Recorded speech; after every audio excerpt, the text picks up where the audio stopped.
Buenas noches, compañeros. Mi nombre es Denis Humberto Quispe Acarapi. Este video lo hago para cumplir con el curso de herramientas virtuales para la gestión docente. Voy a poquito hablarles sobre un tema nuevo, que es la jerarquía de mitigación, que es un tema que se está aplicando dentro de la gestión ambiental. Bueno, particularmente aquí en Bolivia no, sin embargo, en países aledaños lo están utilizando, ¿no? Para entender un poco mejor qué es una jerarquía de mitigación, la jerarquía de mitigación describe las secuencias en las que aplican diferentes tipos de acciones de gestión, empezando en acciones para evitar impactos en la biodiversidad y terminando con las compensaciones de la biodiversidad, ¿no? Ese es el objetivo más o menos de su principio de esta guía. ¿En qué consiste? Consiste en cumplir una serie de etapas para contrarrestar posibles pérdidas en biodiversidad generados por la puesta en marcha de una actividad, obra o proyecto. Bueno, para aplicar lo que es la jerarquía de mitigación se basa en cuatro pilares, si vale el término, que es la evitación, la minimización, la restauración y la compensación. Estas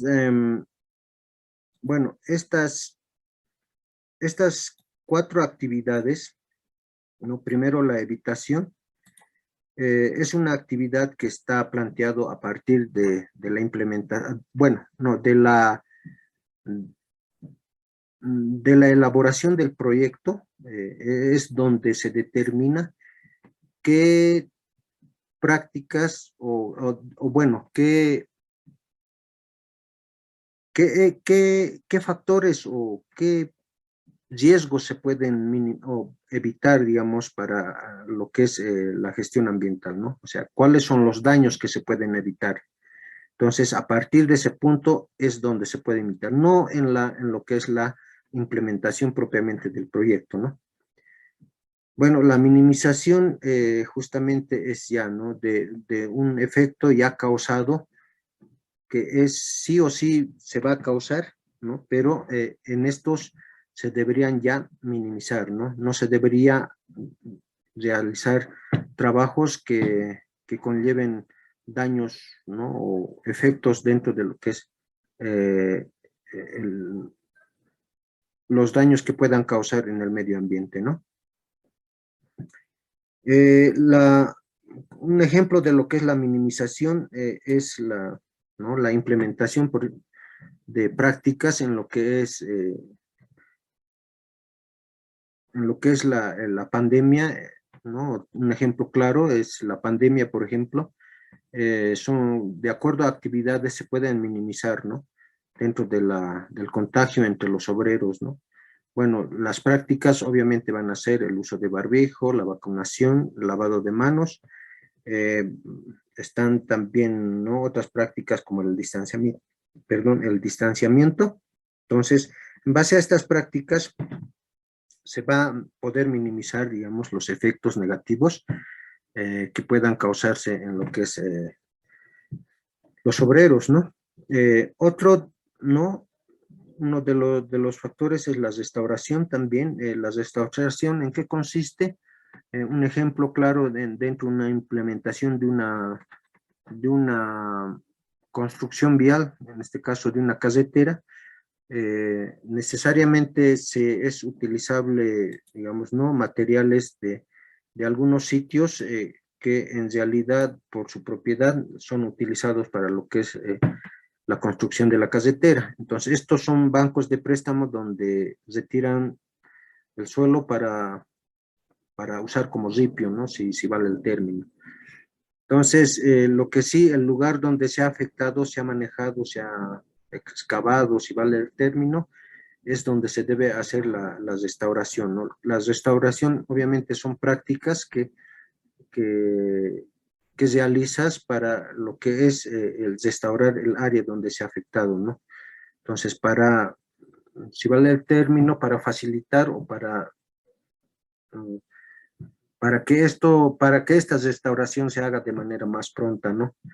No, no se deje ahí y en el tiempo de que estos, digamos, por factores ya ah, como ser las precipitaciones pluviales, el viento y otros, aún sigan deteriorando estas áreas. Entonces, lo que hay que hacer es, de una vez que se terminen las actividades en nuestros bancos de préstamo, inmediatamente implementar lo que es las prácticas para la restauración, lo que actualmente no sucede en nuestro medio, ¿no?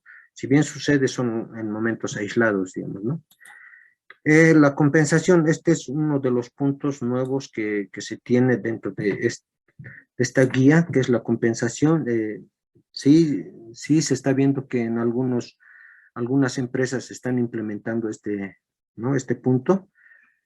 ¿En qué consiste? En compensar, ¿no? Un ejemplo, a ver, un ejemplo claro es si dentro de una área donde está la vía carretera afectas a un predio de un agricultor, entonces esta tienes que compensarle. Y la manera de compensar, lo más viable es la remuneración, ¿no? Por el área donde se está afectando y por la producción que se ha tenido, ¿no? En cuanto a lo ecológico es algo difícil, pero no imposible. Lo que sí tiene que buscarse son, no, por ejemplo, cómo se le va a hacer la compensación. Y puntualmente a veces no se lo hace en el área donde se ha afectado, sino se puede buscar otra área alternativa para trabajar. O si bien trabajar con alguna especie en específica, aquellas que están en, en extinción, tratar de invertir dinero para lo que es el mantenimiento de la especie, ¿no? Entonces, de esa manera se hace la compensación, no siempre en el lugar.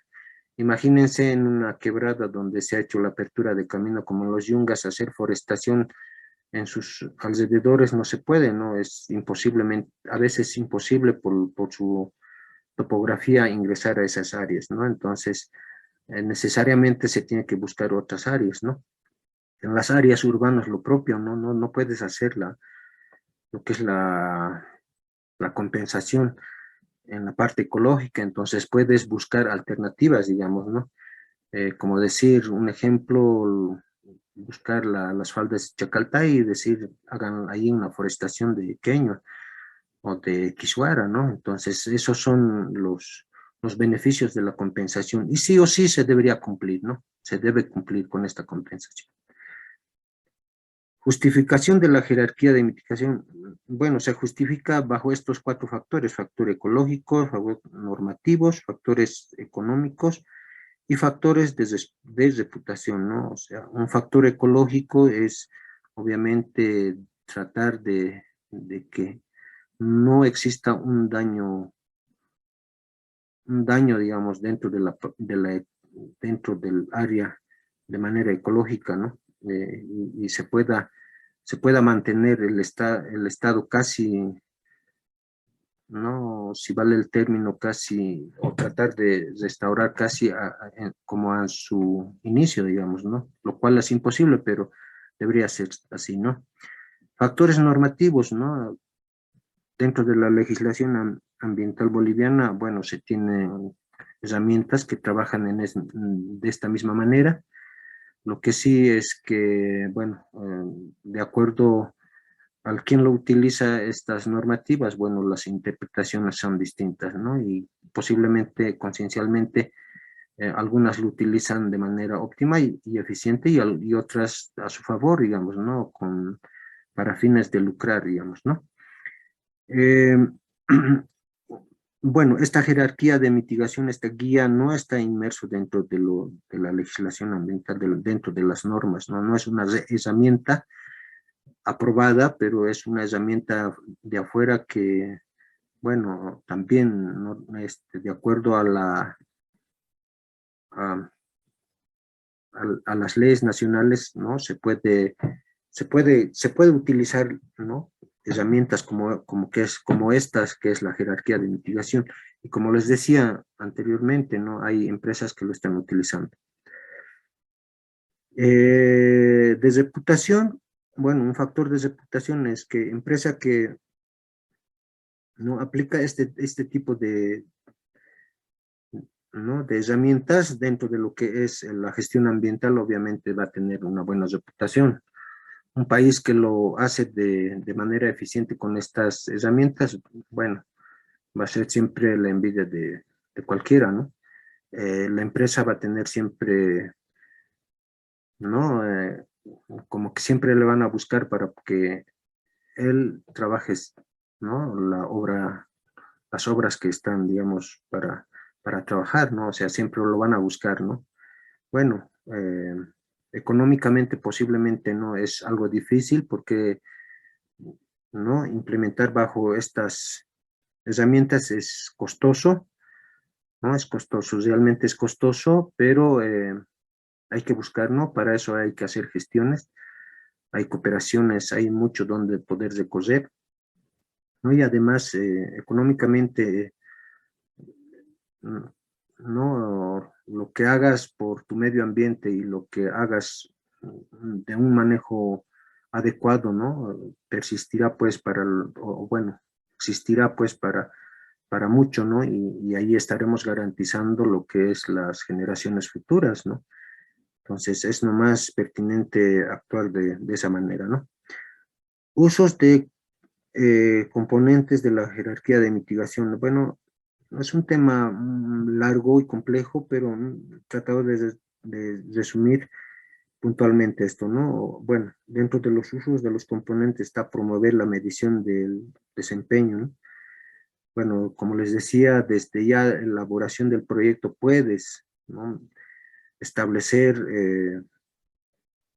¿no? La gravedad del efecto negativo que se va a causar en una determinada acción, ¿no? Ya sea en la implementación del proyecto como tal, en su operación, mantenimiento y cuando ya la empresa pueda retirarse también, ¿no? Entonces, eh, puedes de alguna manera medir el desempeño. Bueno, ahora ¿no? Como el punto siguiente dice, reducir los retrasos en la cronología y promover planteamientos rentables, ¿no? Los retrasos en la... ¿no? Sí, sí, realmente hoy por hoy, dentro del trabajo en medio ambiente, las empresas generalmente los trabajos de medio ambiente lo hacen o los realizan al final del proyecto, lo que no debería suceder, debería ser consecutivo, ¿no? O sea, se hace un trabajo y inmediatamente se retira, deberían hacer lo que es lo que es la restauración, ¿no? Hacer los trabajos en su oportunidad, ¿no? Promover planteamientos rentables, sí, sí, es necesario promover esto porque se ve, ¿no? O sea, no es tan tangible como lo que va a ser la construcción de la carretera, pero imagínense el servicio que va a brindar un área forestada, un área con mayores condiciones, estéticamente, imagínense, ¿no? Un área desnudo, erosionado, a diferencia de un área revegetado. Bueno, hasta los turistas van a poder visitar, va a haber, ¿no? Movimiento de, de recursos dentro de eso, ¿no? Entonces, se va a generar mucho, ¿no? Más que todos los servicios tienen cómo establecer, cómo medir, pero imagínense un servicio de mayor oxígeno, ¿no? Tantas cosas, pero sí es muy importante eso, ¿no? Funciona como una herramienta de evaluación y gestión del riesgo. Obviamente, ¿no? Si desde el principio planificas de manera cronológica, ¿no? Y estableces el tipo o la gravedad, ¿no? Del daño que se va a ocasionar y especificar ¿no? En qué actividades, obviamente, eso conlleva a una buena evaluación, ¿no? De la gestión de riesgos, ¿no? Entonces, desde todo punto, esta guía tiene nomás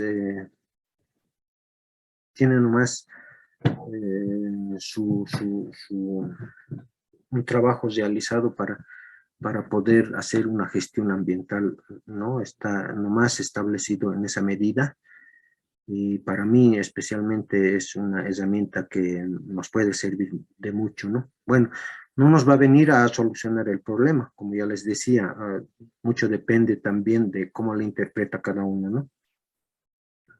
Pero debería ser de inicio conciencial lo que es el medio ambiente. Todos tenemos un hijo, entonces creemos que cada uno debemos trabajar por nuestras generaciones futuras, ¿no? Con esto termino. Muchas gracias.